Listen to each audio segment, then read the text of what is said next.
Today, we're gonna put an Uncle Seiko bracelet on a Omega Speedmaster, man on the moon.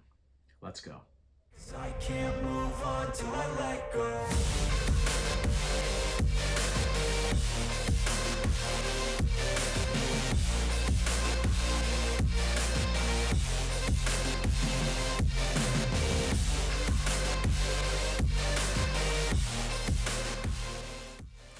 All right, so the Omega Speedmaster is what I believe to be a near perfect chronograph watch.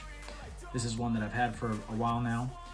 It's the 1863 Sapphire Sandwich Professional Omega Speedmaster. I love the styling of this chronograph. I love the black and white dial. The thing that I don't love about this model Speedmaster is the way that the bracelet drapes off the side of it. And if you can kind of see how it sticks out a little bit before the bracelet falls.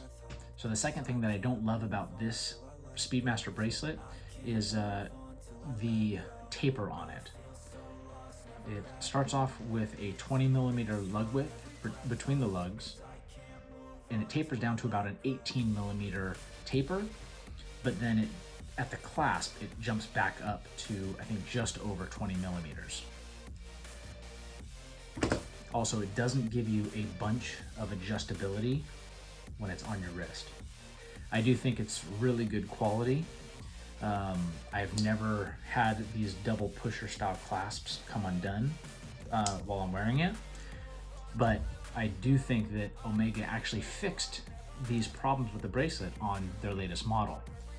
So the debate that I've had with myself is, should I sell the 1863 Speedmaster and then pay the extra amount to get the latest and greatest Speedmaster that has the bracelet I want, or maybe look at secondary market for a clasp that might solve these problems that I have with the 1863 bracelet. So I chose the latter. I opted for the Uncle Seiko President style linked bracelet. So let's change perspectives. I'll open it up and do a quick install, and let's see what we like more. The original 1863 Speedmaster bracelet or the aftermarket Uncle Seiko. Let's do it.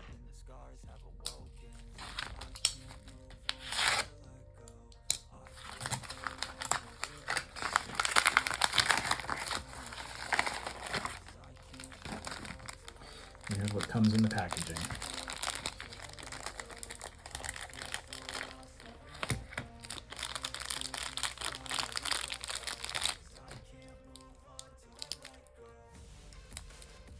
Got the end links, there's a couple spring bars, and then here's the bracelet.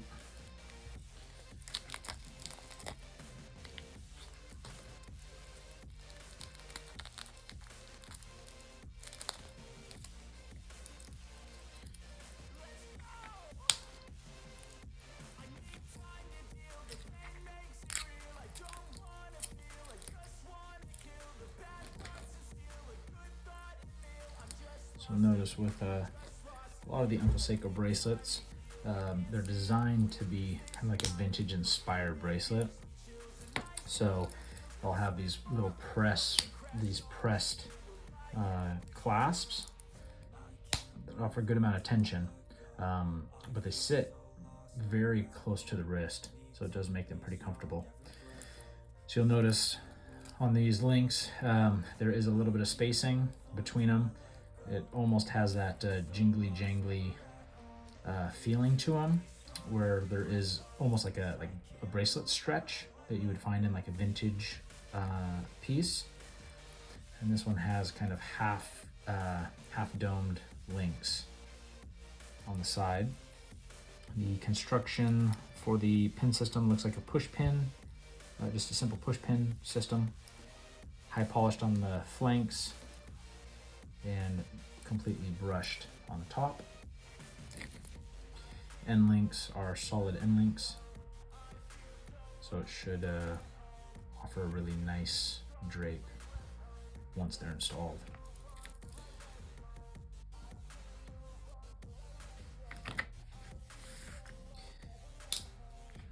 So to take off the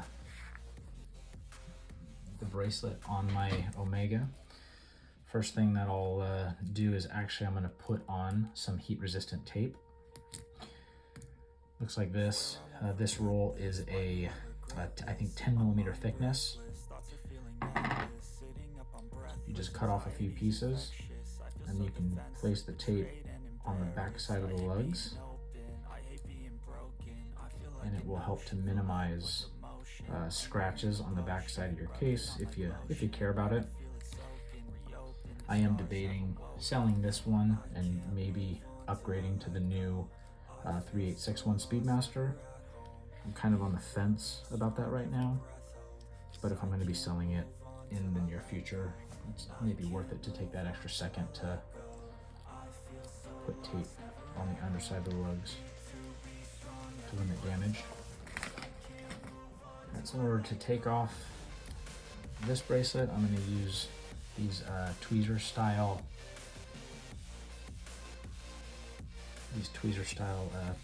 spring bar removers.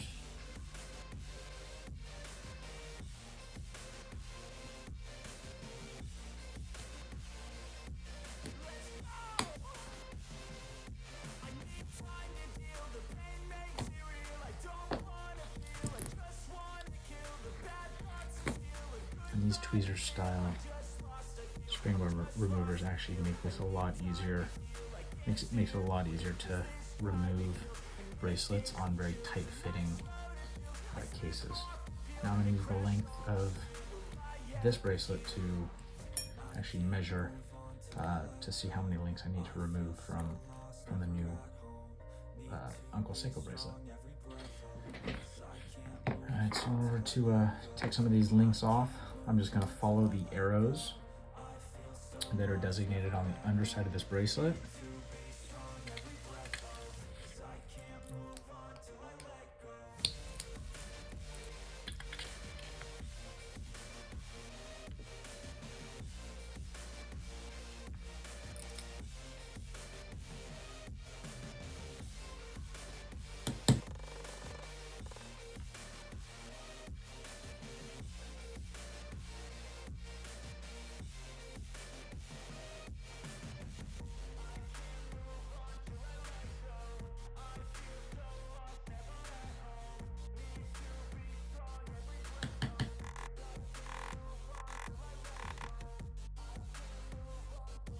Now in order to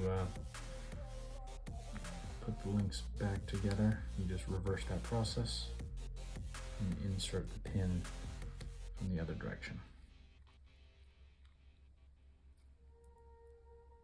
Swear I won't forget this. Why do I regret this? In my mind reckless, thoughts are feeling endless. Sitting up, I'm breathless, anxiety's infectious. I feel so defenseless, betrayed and embarrassed. I hate being open, I hate being broken. I feel like an ocean filled up with emotion.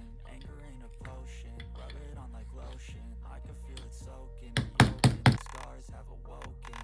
I can't move on till I let go. I feel so lost, never at home.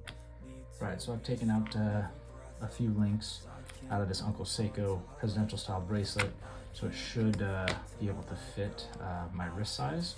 But before I actually do the installation on the Speedmaster, I actually want to get a quick weight so you can see kind of the difference in weight between the two, because that is maybe going to be a factor for some people. So the OEM Omega bracelet weighs about 80 grams. And then the Uncle Seiko bracelet with the solid end links weighs about 52-53 grams, so quite a bit less, which would be understandable as this Uncle Seiko bracelet has less material on it. As I said, the Omega bracelet, one of the things I didn't like about it was it didn't taper very much.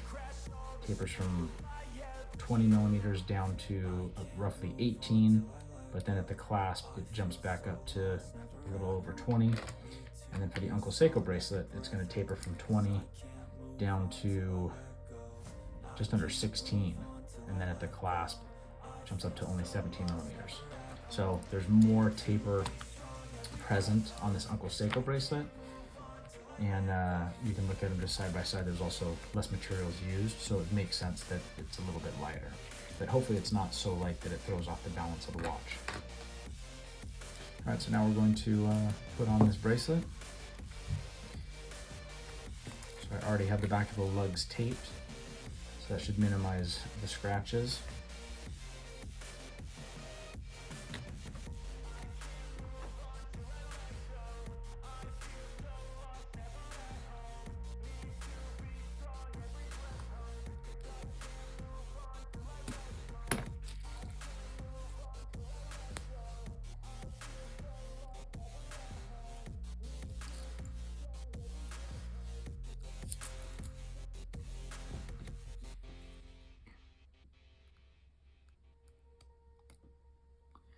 So once you get the spring bars in, just make sure that you're double checking that the spring bars made it into the lug holes on the inside of that case. Because I have, unfortunately, in the past had a watch that my lugs weren't fully seated, and it did end up popping off my wrist. So that's what the Uncle Seiko bracelet looks like. Presidential links. It solves the problem that I had with the end links extending out a little bit further than what I would prefer. And it also allows for more taper for a more comfortable fit. So there we have it. This is what it looks like once we have the bracelet installed. Definitely has more of a vintage look to it than the bracelet that the OEM bracelet for the 1863 Speedmaster. It wears actually more comfortably than the OEM bracelet, I think, because this one just tapers more. It's a little bit more jingly jangly, doesn't feel nearly as high quality, but it does actually look really good and wears a little more comfortably on the wrist. So if you think that you are in the market for a different look, namely a President style bracelet on your Speedmaster, that might be an option for you.